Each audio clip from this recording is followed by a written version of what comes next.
Hello everybody, welcome to my channel. ఈరోజు మన వీడియోలో 2019లో జరిగినటువంటి టెట్‌కమ్ టీఆర్‌టీ పేపర్లో ఇచ్చినటువంటి హెచ్‌జీటీ పేపర్లో ఇచ్చినటువంటి గణిత ప్రశ్నల యొక్క విశ్లేషణ చూద్దాం. వీడియోని ఎక్కడ స్కిప్ చేయకుండా ఎండ్ వరకు చూడండి. ఎవరైతే మ్యాథ్స్‌లో కొంచెం వీక్‌గా ఉంటారో వాళ్ళు మన ఛానల్ ఫాలో అవ్వండి. హెచ్‌జీటీకి సంబంధించి మన ఛానల్లో మ్యాథ్స్‌కు ప్రిఫరెన్స్ ఉంటుందండి. అలాగే మిగతా వీడియోలు కూడా మిగతా సబ్జెక్ట్ వీడియోలు కూడా నేను పెడుతుంటాను. కానీ మ్యాథ్స్‌కి ఎక్కువ ప్రిఫరెన్స్ ఉంటుంది. ఈ విషయాన్ని గమనించగలరు. ఎవరైనా మొట్టమొదటిగా చూస్తున్నట్టయితే వాళ్ళు సబ్స్క్రైబ్ చేసుకొని చూడండి. వీడియోని ఎక్కడ స్కిప్ చేయకుండా ఎండ్ వరకు చూడండి. తప్పనిసరిగా ఒక లైక్ ఇవ్వండి అండి. మీరు ఇచ్చేటువంటి ఒక లైక్ వల్ల వీడియో అనేది ఎక్కువ మందికి రీచ్ అవ్వడానికి అవకాశం ఉంటుంది. ఓకే ఫ్రెండ్స్, వీడియోలోకి వెళ్ళిపోదాం. హెచ్‌జీటీ మ్యాథ్స్ సెట్ 1 ఇక్కడ వచ్చేసి if 2x plus 3y is to 3x plus 5y equal to 18 is to 29, then the value of x is to y. 2x plus 3y is to 3x plus 5y is equal to 18 is to 29 అన్నాడు. అయితే x is to y విలువ ఎంత అని అన్నాడండి. ఇప్పుడు మనం లెక్కలోకి వెళ్తే దీన్ని ఇచ్చిన ప్రకారం ఎలా రాసుకుందాం? ఇచ్చినట్టే రాసుకుందాం. 2x plus 3y జస్ట్ అంటే బై కదండి, బై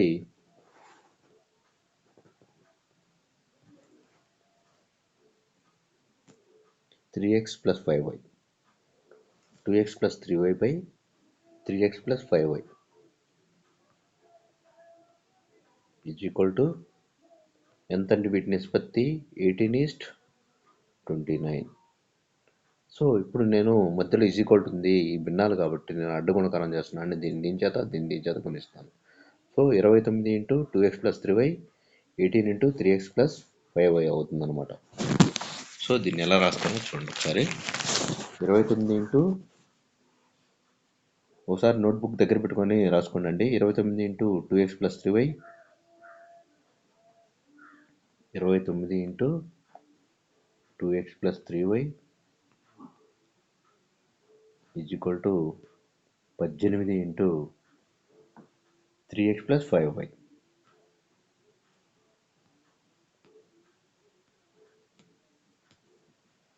సో 29 చేత గుణిస్తే 29 2 58, ఎక్స్ ప్లస్ 29 3 ఎంతండి? 27, 3 6 8, 87y ఈజ్ ఈక్వల్ టు, ఈ వైపు 58x ప్లస్ 87y వచ్చింది. రైట్ సైడ్ ఎంత వస్తుందో ఇంకొక స్టెప్లో చూద్దాం.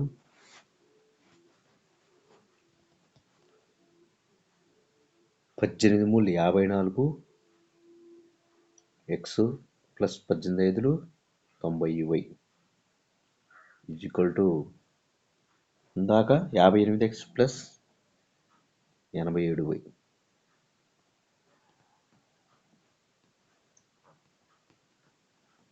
సో మనం ఏం చేద్దాం?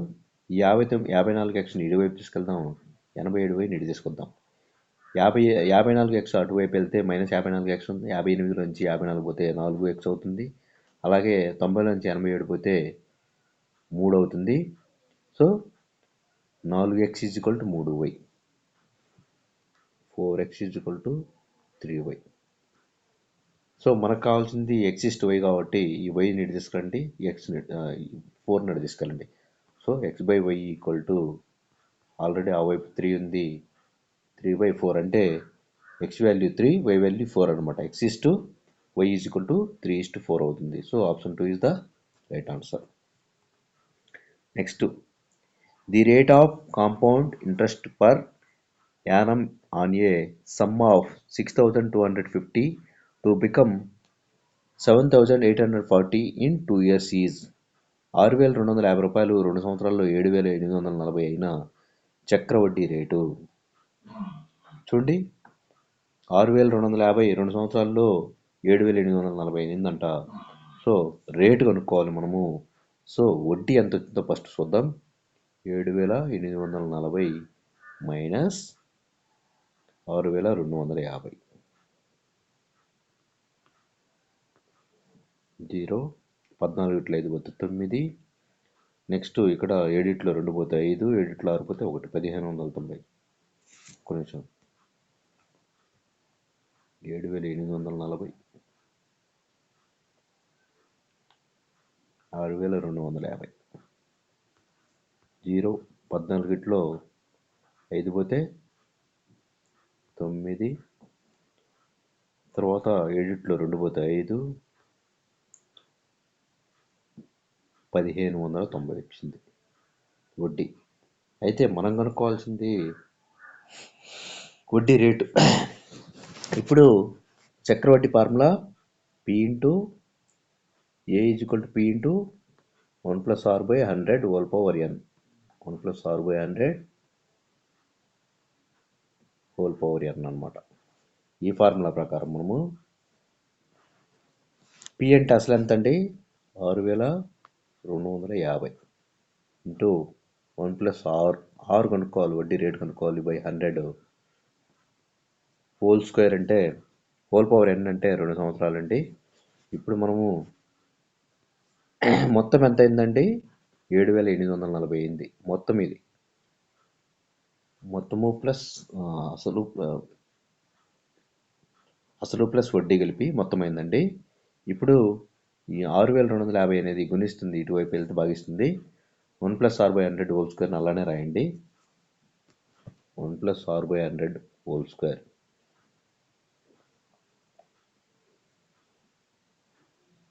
7840/6250 అవుతుందన్నమాట. గుణించేది ఇటుకెళ్తే భాగిస్తుంది.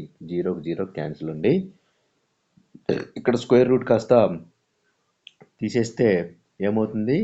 ఈ స్క్వేర్ కాస్త ఇటువైపు అయితే స్క్వేర్ రూట్ అవుతుంది. అప్పుడు ఏమవుతుందండి? 784 యొక్క స్క్వేర్ రూటు 27, 625 యొక్క square root 25. So 1 + R/100 equal to ఎంత వచ్చిందండి? పైన 27/25 వచ్చింది. ఇప్పుడు నేను 1 + R అంటే ఇట్లా కాదండి, ఒక్క నిమిషం. 1 + R ఇట్లా రాయాలి. 1 + R/100 ఈక్వల్ టు 27/25. ఈ +1 నేను తీసుకెళ్తున్నాను, R/100 అలానే రాస్తున్నానండి. R/100 ఈక్వల్ టు +1 అటు వెళ్తే -1 అవుతుంది. 27/25 -1. సో భిన్నం కాబట్టి కసాకు కడుతున్నాను. 1కి 25 కసాకు 25 అవుతుంది. 25 ఒకటి 25, 1 27 27 27 -1 చేత 20 సార్లు 25, 25 సార్లు పోతుంది. 25 ఒకటి 25, 27 - 25/25 అంటే 2/25 అవుతుంది. సో R/100 ఈక్వల్ టు 2/25 అవుతుంది.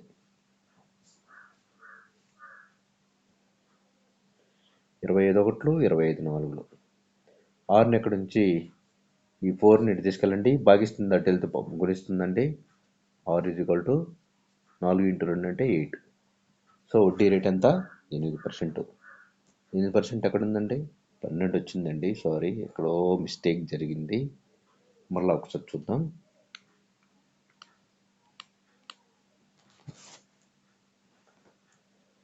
(1 + R/100 whole square equal to 7840/625. ఈ 0కి 0 క్యాన్సిల్ అండి. 784 అనేది 27 స్క్వేర్ కాదండి. ఒక్క నిమిషం.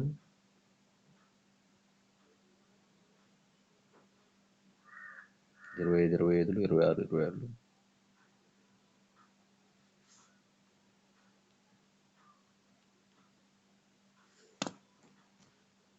28 స్క్వేర్ అవుతుందండి. సో అక్కడ తప్పు వచ్చింది మనకి. ఆ 784/625 అంటే ఈ స్క్వేర్ కాస్త ఇటు వెళ్తే స్క్వేర్ రూట్ అవుతుంది. 784 అంటే 28, స్క్వేర్ రూట్ ఆఫ్ 784 అంటే 28, స్క్వేర్ రూట్ ఆఫ్ 625 అంటే 25. సో ఇదండి, అక్కడ మిస్టేక్ వచ్చింది. 1 + R/100 ఈక్వల్ టు 28/25. ఈ 1ని అటు పంపించేద్దాం. ఒకటి పంపించేస్తే 28/25 మైనస్ 1 అవుతుంది. R/100 is equal to 28/25 minus 1 అవుతుంది. కసాకు కడితే 28 మైనస్ 25/25 అవుతుంది.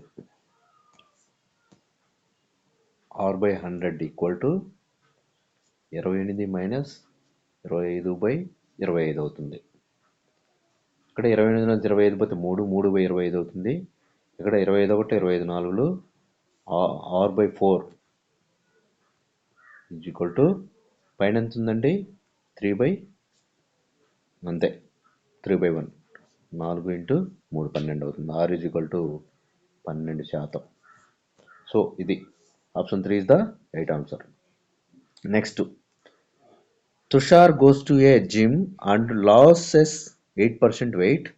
If his weight loss was 6 kg 560 grams, then his earlier weight is. తుషారు వ్యాయామశాలకు వెళ్ళి తన బరువులో 8% తగ్గించుకున్నాడు. అతను తగ్గిన బరువు 6 కేజీల 560 గ్రాములు అయినా ముందున్న బరువు. చూడండి 8% తగ్గించుకున్నాడు అన్నాడు. ఎంత తగ్గింది 8% అంటే 6 కేజీల 560 గ్రాములకు సమానం. అయితే మనకు కావాల్సింది మొదటి బరువు 100% అనుకోండి, అది కనుక్కోవాలి. అంటే మొదటి బరువు మనం కనుక్కోవాల్సింది. తగ్గిన బరువు ఇచ్చాడు, దాని శాతం కూడా ఇచ్చాడు. మనం కనుక్కోవాల్సింది మొదటి బరువు ఎంత ఉందో అది కనుక్కోవాలి.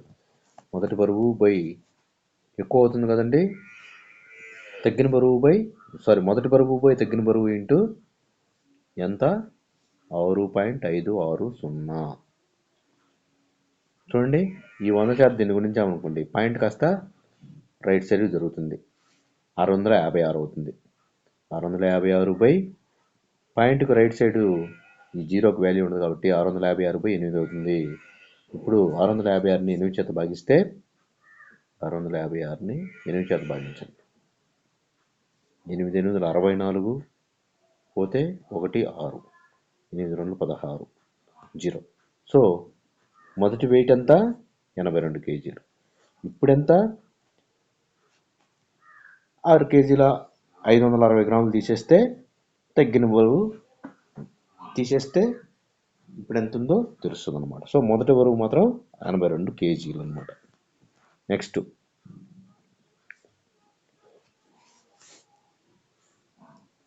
on selling a cricket bat for 742 rupees, a shopkeeper gains 6%.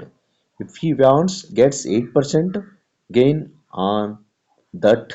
The selling price is. ఒక క్రికెట్ బ్యాట్ను 742 రూపాయలకు అమ్మితే దుకాణదారుడికి 6% లాభం వచ్చింది. దానిపై 8% లాభం రావాలంటే బ్యాట్ అమ్మకం వేల ఎంతో కనుక్కోవాలి. మనకు బ్యాటు 742కి అమ్మితే 6% లాభం వచ్చింది అన్నాడు, కానీ ఎంత కొన్నాడో చెప్పలేదు బ్యాటు. అలాగే 8% లాభం రావాలంటే ఎంత అమ్మాలి అని అన్నాడు. సో నేను బ్యాట్ ఎంత కొన్నాడో తెలుసుకోవాలనుకుంటున్నాను ఫస్ట్. సో ఏమవుతుంది 742 అనేది ఎంతకు సమానం, 6% లాభం అంటే మొదట 100% అనుకుంటే 6% లాభం కలిపితే 106%. సో 742 అనేది 106%కి సమానం అయితే 100% ఎంతో కనుక్కోవాలి. అంటే మొదట కొన్న వేల ఎంతో కనుక్కోవాలి, 100% కనుక్కోవాలి. కాబట్టి ఫస్ట్ 106 ఉంది, సో 100 కనుక్కోవాలి కాబట్టి తగ్గుతుంది. 106 కంటే 100 అనేది తక్కువ కాబట్టి తక్కువ బై ఎక్కువ అనే కాన్సెప్ట్ ఉపయోగించి చేస్తాను. 100/106 ఇంటూ 742. దీన్ని చేస్తే 2 5లు 2 53లు 2 50లు అండి. తర్వాత ఇక్కడ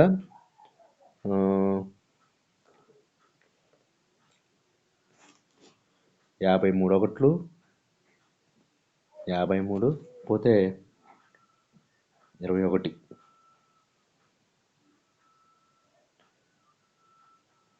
అంటే 212. 53 4లు 4 3 12 4 5 20 21 అంటే 14 సార్లు పోతుంది. 53 చేత 14 సార్లు పోతుందండి. 14 × 5 70 అంటే 700 రూపాయలు. 700 బ్యాట్ ఫస్ట్ 700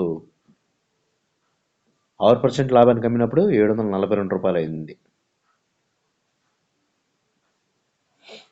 మొదట 700 రూపాయలు. సో దీని మీద 8% లాభం రావాలండి.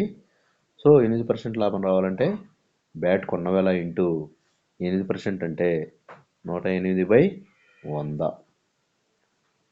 100 ఒకట్లు 100 ఏళ్ళు. 108 ఏళ్ళు ఎంతో కనుక్కోండి. 108 ఇంటూ 7. 7 8 56, 7 1 7. సో 756 రూపాయలకు అమ్మాలి.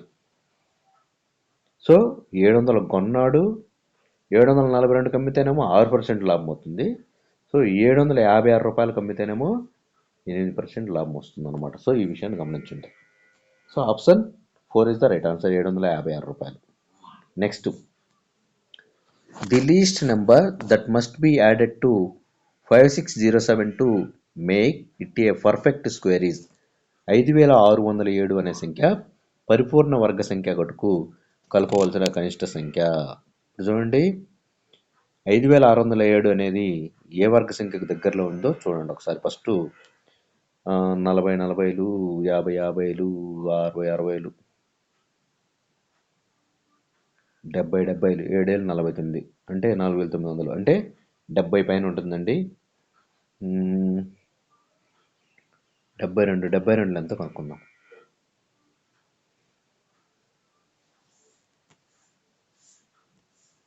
2 4 2 14, 7 14, 7 49, 50, 4 8 71 84.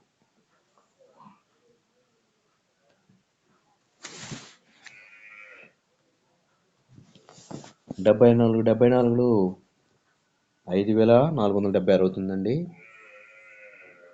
74లో 5476 అవుతుంది. సో దీనికంటే ఎక్కువ ఉంది మనకు కావాల్సిన విలువ 5607. 75 ఎంత కనుక్కుందాం. 75లు ఎంతండి? నేను ఇది కొంచెం ముందుగా చేసి పెట్టాను. 75 ఎంతో 5625. టైం వేస్ట్ అవ్వకుండా ఉండటం కోసం 5625 అవుతుంది. సో మనకు కావాల్సినటువంటి విలువ 74 75 మధ్యలో ఉంది. 74 స్క్వేర్ 75 స్క్వేర్ మధ్యలో ఉంది. 74 square less than 5607 less than 75 square. So మనకు కావాల్సిన విలువ దీని మధ్యలో ఉంది. అయితే మనకు 75 స్క్వేర్ విలువ ఎంతో ఒకసారి చూద్దాం. 75 స్క్వేర్ విలువ 5625. మనకిచ్చింది 5607. 25లో 7 పోతే 18. సో కలపాల్సిన సంఖ్య 18 కలిపితే పర్ఫెక్ట్ స్క్వేర్ అంటే 75 స్క్వేర్కి రీచ్ అవుతుంది అనమాట. సో 18 కలపాలి. ఈ సంఖ్యకి 18 కలిపితే 75 స్క్వేర్కి రీచ్ అవుతుంది అనమాట. So option 2 is the right answer. Next, -2/3 మరియు 1/2 మధ్య ఉండే అకరణీయ సంఖ్య. చూడండి, మనకు ఇచ్చినటువంటి భిన్నాన్ని హారాలు సమానం చేసుకుందామండి. ఇక్కడ 2/3 ఇచ్చాడు, ఇక్కడ 1/2 ఇచ్చాడు, ఇక్కడ 2 చేత, ఇక్కడ 3 చేత గుణిద్దాం. చూడండి, పైన కింద 2 చేత గుణిస్తున్నా, ఇక్కడ పైన కింద 3 చేత గుణిస్తున్నా. -4/6, ఇక్కడ 3/6. హారాలు సమానమైన కదండి. సో ఇప్పుడు రాద్దాం. -4/6, 3/6 మధ్య ఏమేమి ఉన్నాయో ఒకసారి రాద్దాం. -4/6, దీనికి ముందు -3/6, దీనికి ముందు -2/6, దీనికి ముందు -1/6, దీనికి ముందు 0, దీనికి ముందు 1/6, తర్వాత దీనికి ముందు, దీని తర్వాత 2/6, తర్వాత 3/6. అంతే కదండి. 2 1 2 ఓకే, 3/6. మనకు కావాల్సిన విలువ వేటి మధ్య ఉందో చూడండి. -1/6 అనే సంఖ్య ఆప్షన్ 1లో ఉంది. సో ఇక్కడ ఇదండి.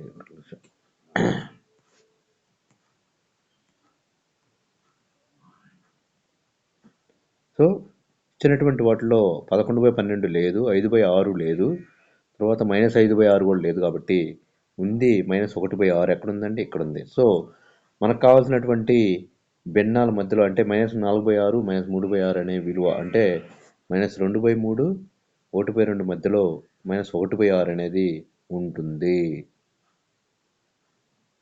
So option 1 is the right answer.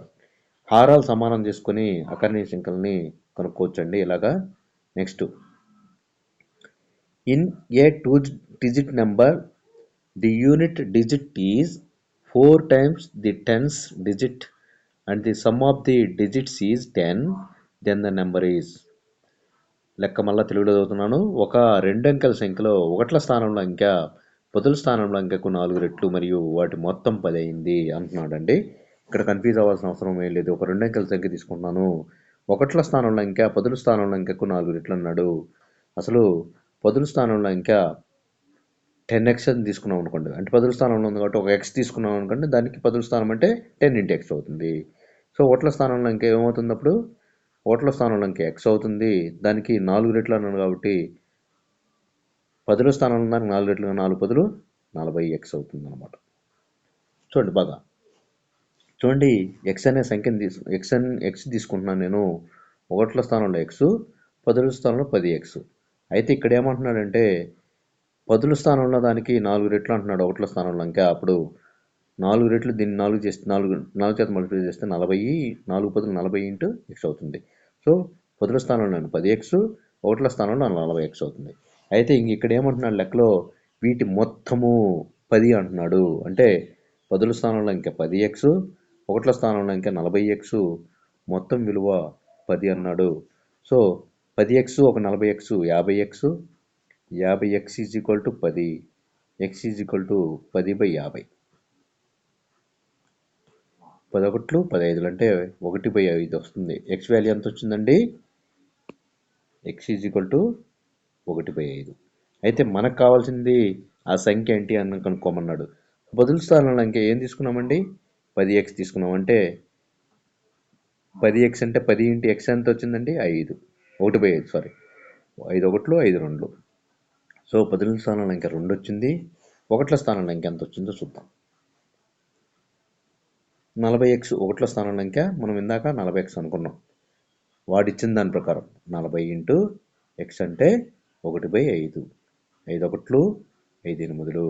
So పదుల స్థానంలోనేమో 2 వచ్చింది, ఒకట్ల స్థానంలోనూ 8 వచ్చింది. సో టోటల్గా ఆ సంఖ్య 28. ఎక్కడుందండి? ఆప్షన్ 1లో ఉంది. Next, the least natural number which is divided by 2, 3, 4, 5, 6 leaves the remainder 1 is. 2, 3, 4, 5, 6లచే భాగించగా ప్రతిసారి శేషం వచ్చే మిక్కిలి కనిష్ట సంఖ్య అన్నాడు కాబట్టి ఏం లేదు, గుడ్డిగా కనిష్ట అనగానే కసాకు కట్టేసేయండి. కనిష్టాన్ని ఎక్కడిచ్చినా సరే కసాకు కట్టండి, గరిష్ట అంటే కసాబా తీసుకోండి, అంతే గుడ్డిగా. 2, 3, 4, 5, 6 వీటి యొక్క కసాగు 2 1 2, 2 2 4, 2 3 6, తర్వాత 3 3 ఉంది కాబట్టి 3 చేత 3 1 5 3 1, 5 2 10, 10 3 30, 32 60. కసాగు 60 వచ్చిందండి. ఒకటి శేషం అన్నాడు కాబట్టి 60కి 1 కలిపితే 61. So option 3 is the right answer. Next, the following observations are arranged in ascending order and their median is 63, then the value of x is. ascending ఆర్డర్లో ఇచ్చామన్నాడు. మధ్యలో ఉన్నటువంటి మధ్యగతము 63 అని ఇచ్చాడు. x విలువ ఎంత కనుక్కోండి అన్నాడు. మధ్యలో ఏమేమి ఉన్నాయి చూడండి, ఇటు 4 ఇటు 4 పోతే మధ్యలో x - 2 x + 4 ఉంది. వీటి యొక్క మధ్యగతం అంటే x -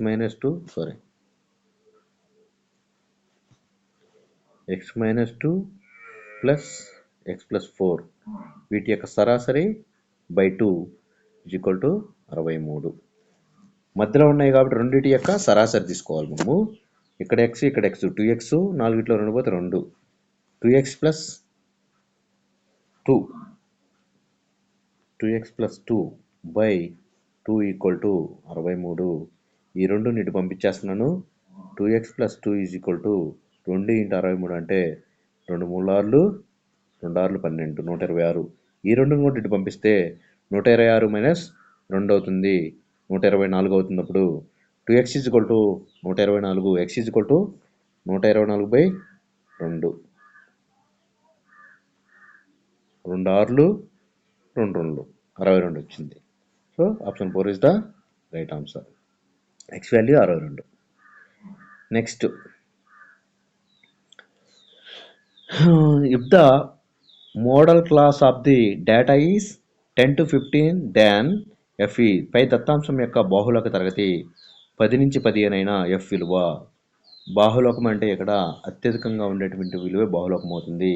ఇక్కడ 3 ఉంది, ఇక్కడ 4 ఉంది, ఇక్కడ 6 ఉంది, ఇక్కడ 7 ఉంది. అది హైయెస్ట్ ఇక్కడ 7 కంటే ఎఫ్ విలువ ఎక్కువ ఉండాలి, అంటే 8 లేదా 8 కంటే ఎక్కువ ఉండాలి. సో ఎఫ్ విలువ 8కైనా సమానం అవ్వాలి, 8 కంటే ఎక్కువైనా F less than or equal to F greater than or equal to F విలువ కదా 8కి సమానము లేదా 8 కంటే ఎక్కువ అవ్వాలి. F greater than or equal to 8. So option 2 is the right answer. Next, if two supplementary angles are in the ratio 5:7, then the one of the angle is in degrees. రెండు సంపూరక కోణాలు 5:7 నిష్పత్తిలో ఉంటే అందులో ఒక కోణము. ఆ కోణాన్ని మనం x అనుకోండి, నిష్పత్తి ఎంత ఇచ్చాడు 5:7 కాబట్టి ఆ మొదటి కోణాన్ని 5x అనుకోండి, రెండవ కోణాన్ని 7x అనుకోండి. వాటి యొక్క మొత్తము సంపూరకాలు అంటే 180 డిగ్రీలకు సమానము. 5x 7x 12x అవుతుంది. x = 180/12 అవుతుంది. ఇప్పుడు 6 30/6 2 2 1 2 15, x విలువ 15 వచ్చింది. అయితే మనకి ఇక్కడ కావాల్సింది అందులో ఒక కోణము. 5x అంటే 5 × 15 75, తర్వాత 7x అంటే 7 × 15 105. 75 కానీ 105 కానీ ఇందులో ఏదవుతుందో చూడండి ఒకసారి. 75 అనేది లేదు, 105 అనేది ఉంది కాబట్టి option 3 is the right answer. Next, if the sides of a triangular area are in the ratio of 12:17:25 and its perimeter is 540 centimeters, then its greatest side is. ఒక త్రిభుజాకార స్థలం యొక్క భుజాల నిష్పత్తులు వరుసగా 12:17:25 అయినా వాటి చుట్టుకొలత 540 సెంటీమీటర్లు అని ఇచ్చాడు. దాని పెద్ద భుజం ఎంత అంటున్నాడు. ఇక్కడ చూడండి ఒకసారి, చుట్టుకొలత ఇచ్చాడు కాబట్టి 3 భుజాలను కూడి 540కి సమానం చేద్దాం, చుట్టుకొలతకు సమానం చేద్దాం. 3 భుజాల నిష్పత్తి ఇచ్చాడు కాబట్టి మనం ఆ భుజాలను ఏమనుకుందాం, 12x అనుకోండి, 17x అనుకోండి, 25x అనుకోండి. ఈ 3 భుజాలని మొదటి భుజం 12x, రెండోది 17x, మూడోది 25x. వాటి చుట్టుకొలత 3 భుజాలు కూడితే వచ్చేది చుట్టుకొలత = 540 అని ఇచ్చాడు చుట్టుకొలత. ఇప్పుడు 12 17 29 29 25 34 54 అవుతుంది. 54x = 540, x = 54 పదులు అంటే x 10 వచ్చింది. మనకేం కావాలండి, అది పెద్దది కావాలి కాబట్టి అది పెద్దది ఇందులో 25 కాబట్టి 25x అంటే 25 × 10 250 అవుతుంది. x వాల్యూ 10 కదండి, అప్పుడు 25x అంటే 25 × 10 250 అవుతుంది. 250 ఆప్షన్ 1లో ఉంది. Option 1 is the right answer. Next 123. If the circumference of a circle is 264 centimeters, then its radius is. ఒక వృత్తం యొక్క భూపరిధి 264 సెంటీమీటర్లు అయినా దాని వ్యాసార్థము. వృత్తం యొక్క భూపరిధి ఫార్ములా వృత్తపరిధే భూపరిధి. వృత్తపరిధి 2πr = 264. 2 చేత భాగిస్తే 2 1 2 13 అంటే 2 13 26, 2 132. 5r = 132. 6 కావాలి కాబట్టి 5ని కూడా అటు తీసుకెళ్ళండి. 132 × 5 అంటే 22/7, అటు వెళ్తే 7/22 అవుతుంది. 11 2 11 1 11 పోతే 2 2 11 22. నెక్స్ట్ 2 1 2 6 6 × 7 6 7 42. వ్యాసార్థము 42 సెంటీమీటర్లు. Option 2 is the right answer. Next, A value, B value, C value ఇచ్చాడు. 2b మైనస్ ఏకి సమానమైన విలువ కనుక్కోండి అన్నాడు. 2b కనుక్కోండి. ఫస్ట్ దానికి వచ్చిన దాంట్లోంచి ఏం తీసేయండి. 2b అంటే 2 ఇంటూ బి విలువ 8xy minus 3y square minus X square. ఇప్పుడు 2 into 8 16xy, 2 3 6y square 2x square. ఇప్పుడు 2b విలువ ఒకసారి రాసుకోండి. 16xy minus 6y square minus 2x square. ఇది 2b విలువ. దీంట్లోంచి ఏ విలువను తీసేయాలి. 2bలోంచి ఏ విలువ తీసేద్దాం. 2b విలువ 16xy, తర్వాత మైనస్ 6y స్క్వేర్, తర్వాత మైనస్ 2x స్క్వేర్. ఏ విలువ చూడండి, 10x square plus 10x square. Next minus 7xy plus 2y square. తీసేస్తే కింద వాటి గుర్తులు మారుతాయండి. Minus minus minus. ఇక్కడ 16xy ఒక 7xy 23xy అవుతుంది. నెక్స్ట్ ఇక్కడ మైనస్ మైనస్ అంటే 2 కూడాలి. 6y స్క్వేర్ 2y స్క్వేర్ అంటే 8y స్క్వేర్. తర్వాత 2y square minus 10y square అంటే మైనస్ 12y స్క్వేర్. 23xy తర్వాత minus 8y square minus 12x square వచ్చిందండి. So option 3 is the right answer. Next 2 వృత్తాల వ్యాసాల నిష్పత్తి 3:4 అయినా దాని చుట్టుకొలతల నిష్పత్తి. 2 వృత్తాల వ్యాసాలు అంటే 3:4 అని ఇచ్చాడు. 3x 4x అనుకోండి. ఇప్పుడు దాని చుట్టుకొలతలు అంటే వృత్త పరిధే కదండి. చుట్టుకొలత అంటే వృత్త పరిధి. 25r is to 25r. 25కి 25 cancel చేయండి. వ్యాసార్థాల నిష్పత్తి అన్నాడు కాబట్టి ఇప్పుడు వ్యాసాలు ఒకటేమో 3x, వ్యాసార్థం ఏమవుతుంది 3x/2 అంటే వ్యాసంలో సగము. ఒకటేమో 4x, దాంట్లో సగము 4x/2. అయితే మనకు వాటి నిష్పత్తి 3x/2 is to 4x/2 కావాలి.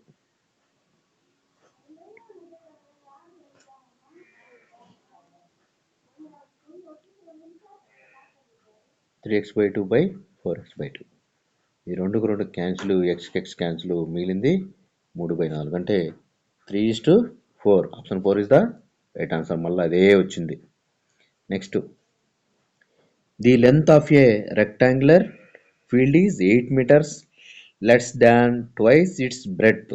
If the perimeter of the rectangular field is 56 meters, then its area is. చూడండి ఫ్రెండ్స్, ఒక వీడియో తయారు చేయడానికి దాదాపు 3-4 గంటల టైం తీసుకుంటుంది. కాబట్టి ఒక లైక్ ఇవ్వండి. ఒక లైక్ ఇవ్వడం వల్ల అల్గారిథం అనేది ఎక్కువ మందికి రీచ్ అయ్యేలాగా చేస్తుంది వీడియోని. సో ఈ విషయాన్ని గుర్తుపెట్టుకోండి. Next, the length of a rectangular field is 8 meters less than twice its breadth.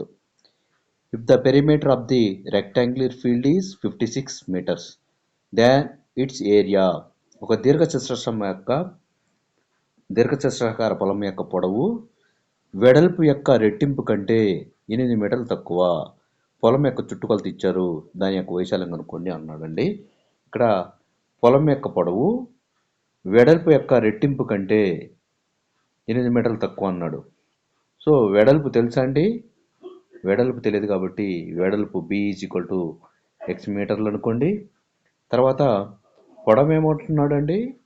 వెడల్పు యొక్క రెట్టింపు కంటే అంటే 2x కంటే 8 మీటర్లు తక్కువ అంటున్నాడు అంటే 2x - 8 అవుతుంది. ఇప్పుడు చుట్టుకొలత పెరిమీటర్ ఎంత ఇచ్చాడండి? = 56 మీటర్లు.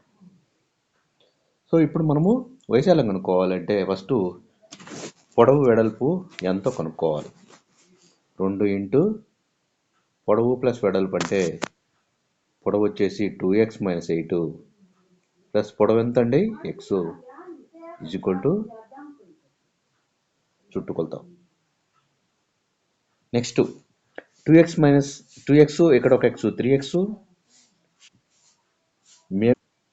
ఇక్కడ 2x ఒక x 3x అండి, 3x మైనస్ 8, ఈ 2 ఇక్కడ గుణిస్తుంది, ఇటు వెళ్తే భాగిస్తుంది అంటే 56/2 అంటే 28 అవుతుంది. 3x minus 8 is equal to 28. ఈ మైనస్ 8ని కూడా అటు పంపిస్తున్నాను అంటే 28 ప్లస్ 8 36 అవుతుంది. ఎక్స్ ఏమవుతుందండి 36/3 అంటే 3 12. ఎక్స్ 12 వచ్చిందండి. ఎక్స్ అంటే ఏమనుకున్నామండి వెడల్పు. ఎక్స్ ఈజ్ ఈక్వల్ టు 12 మీటర్లు. పొడవు ఏమవుతుంది, పొడవు L is equal to 2x అంటే 2 ఇంటూ 12, 8 తక్కువ అన్నాడు, 2 12 24, 24లో 8 పోతే 16, 12 16 వచ్చిందండి.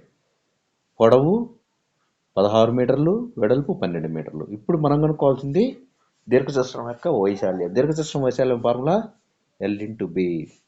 ఎల్ ఎంత 16 మీటర్లు, తర్వాత బి ఎంత వెడల్పు 12 మీటర్లు. 16 12 ఎంత అండి 12 72, 12 1 12, 12 7 19, 192 meter square. Option 1. Next, the area of a rectangular field is 1125 meter square. If its width is 25 meters, then the perimeter of the rectangular field is. ఒక దీర్ఘచతురస్రాకార పొలం యొక్క వైశాల్యము 1125 మీటర్ స్క్వేర్. దాని వెడల్పు 25 మీటర్లు అయిన దీర్ఘచతురం యొక్క చుట్టుకొలత. చూడండి, పొలం యొక్క వైశాల్యం ఇచ్చాడు, దాని యొక్క వెడల్పు ఇచ్చాడు, చుట్టుకొలత కనుక్కోండి అంటున్నాడు. సో దీర్ఘచతురం యొక్క వైశాల్యం ఫార్ములా పొడవు ఇంటి వెడల్పు, తర్వాత వెడల్పు ఇచ్చాడు, పొడవు తెలియదు కాబట్టి పొడవుని ఎల్ అనుకోండి, వెడల్పు 25, పొడవు ఇంటి వెడల్పు ఇచ్చుకోండి, వైశాల్యం ఎంత 1125. ఎల్ని ఇక్కడ నుంచి మిగతా దాడి తీసుకెళ్ళండి, 1125/25. 25 4 100, 25 5 45 వస్తుంది. ఎల్ ఈజ్వల్ టు 45 మీటర్లు. ఇప్పుడు మనం కనుక్కోవాల్సింది దీర్ఘచతురం యొక్క చుట్టుకొలత. దీర్ఘచతురం యొక్క చుట్టుకొలత ఫార్ములా 2 ఇంటూ పొడవు ప్లస్ వెడల్పు. పొడవు 45, వెడల్పు 25 మీటర్లు. సో టోటల్గా 45 25 అంటే 70, 72 140 మీటర్లు. So option 1 is the right answer. Next, if 2 cubes each of volume 64 centimeter cube are joined end together, then the total surface area of resulting cuboid is. 64 ఘన సెంటీమీటర్ల ఘనపరిమాణం గల 2 ఘనాలు కలపబడిన ఏర్పడి కొత్త ఘనం యొక్క సంపూర్ణ వైశాల్యం. ఇప్పుడు ఒక్కోటి 64 ఘన సెంటీమీటర్ల ఘనపరిమాణం గల 2 కలిపాడు అన్నాడు.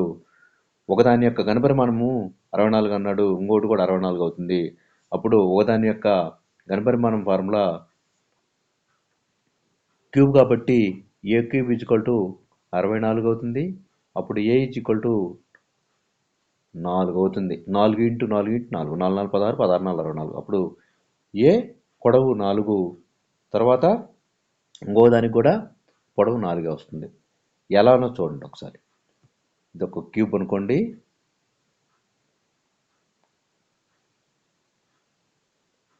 ఈ క్యూబ్ని అంచుల వద్ద కలిపారు అంటున్నాడు. అంచుల వద్ద ఇలా కలుపుతున్నాం.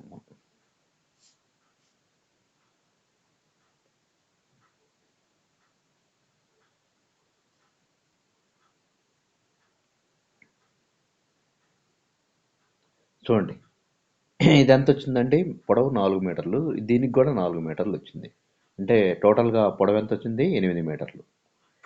వెడల్పు 4 మీటర్లు, ఎత్తు 4 మీటర్లు, వెడల్పు కూడా 4 మీటర్లు అవుతుంది. లెంత్ మాత్రం 8 మీటర్లు అయిందనమాట. బాగా గమనించండి, పొడవు 8 మీటర్లు సెంటీమీటర్లు అండి. తర్వాత వెడల్పు 4 సెంటీమీటర్లు, ఎత్తు కూడా 4 సెంటీమీటర్లు. ఏమీ మారలేదు, పొడవు మాత్రం మారింది. ఎందుకంటే రెండింటిని కలపడం వల్ల పొడవు మాత్రం పెరిగింది, 4 4 8 అయిందండి. సో ఎత్తు వెడల్పు అయితే మారలేదు. ఇది ఎల్బిహెచ్. ఇప్పుడు మనం కనుక్కోవాల్సింది కొత్తగా ఏర్పడినటువంటి దీర్ఘఘనం యొక్క క్యూబాయిడ్ యొక్క సంపూర్ణతల వైశాల్యం. క్యూబాయిడ్ సంపూర్ణతల వైశాల్యం formula 2 into 2 into LB plus BH plus HL. ఇది ఫార్ములా. అంటే పొడవు ఇంటూ వెడల్పు, వెడల్పు ఇంటూ ఎత్తు, ఎత్తు ఇంటూ పొడవు. 2 ఇంటూ పొడవు ఇంటూ వెడల్పు. పొడవు ఎంత అండి? 8 ఇంటూ 4 ప్లస్ పొడవు వెడల్పు ఇంటూ ఎత్తు 4 ఇంటూ 4 ప్లస్ తర్వాత ఎత్తు 4 ఇంటూ పొడవు 8. చూడండి 8 4 32, 8 4 32, 32 32 64, 64 ఒక 8. 64 8 ఎంత అండి? 72. 72 రెండు 144.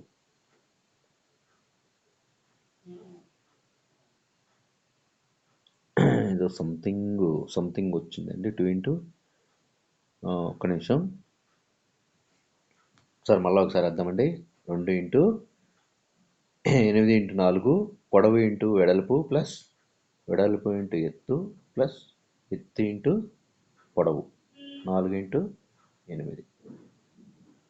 ఇక్కడ 4 32, ఇక్కడ 4 32, 32 32 64, 64 16.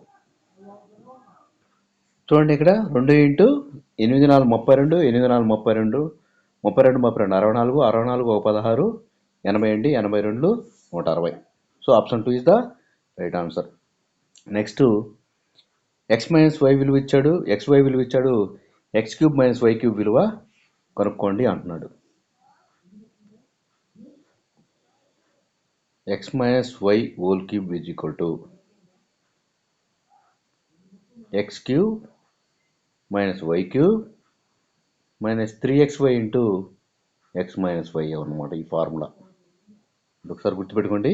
X minus why whole cube is equal to X cube minus why cube minus 3xy into X minus why. So ఈ ఫార్ములా ప్రకారం x minus why whole cube అంటే x minus y value 9 cube is equal to X cube minus why cube తెలియదు. So x cube minus why cube నల్ల రాయండి. Minus 3 into XY అంటే 5 into X minus why అంటే 9. ఇప్పుడు చూడండి ఒకసారి X minus why క్యూబ్ని ఇలానే ఉంచి మిగతా అంతా అటు తీసుకెళ్తాం. 9 క్యూబ్ ప్లస్ ఇక్కడ 3 5 15, 15 135 మైనస్ 135 ఇటు వస్తే ప్లస్ 135. ఈ వైపు ఎక్స్ క్యూబ్ మైనస్ వై క్యూబ్ని అలానే ఉంచండి. చూడండి ఎక్స్ క్యూబ్ మైనస్ వై క్యూబ్ని ఎలా ఉంచి మైనస్ 135 ఇటు తీసుకొచ్చాను, ప్లస్ అయింది. 9 క్యూబ్ ప్లస్ 135 అయింది. 9 క్యూబ్ అంటే ఎంతండి? 9 9 81, 81 9 9 9 9 729 ప్లస్ 135, 729 ప్లస్ 135, 9 5 14, 2 3 5 6, 7 1 8, 864. సో 864 ఆప్షన్ 1లో ఉందన్నమాట. Next last one 144 x square 81 y square కారణాంకాల్లో 1. సో 144 నేను రాయొచ్చు 12 కాబట్టి 12x హోల్ స్క్వేర్ అని రాస్తున్నా. 144 ఎక్స్ స్క్వేర్ని 12x హోల్ స్క్వేరు, 81 వై స్క్వేర్ని 9y హోల్ స్క్వేర్ అని రాస్తున్నా. ఇప్పుడు చూడండి దీన్ని ఏ దీన్ని బి అనుకోండి. A square minus B square అవుతుంది. దీన్ని ఏం రాయొచ్చు? A minus B into A plus B, లేదా A plus B into A minus B. 12x plus 9y into 12x minus 9y. ఇక్కడి నుంచి 3 కామన్ చేస్తున్నాను చూడండి.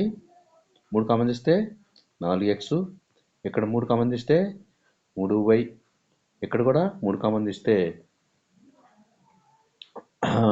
4x minus 3y.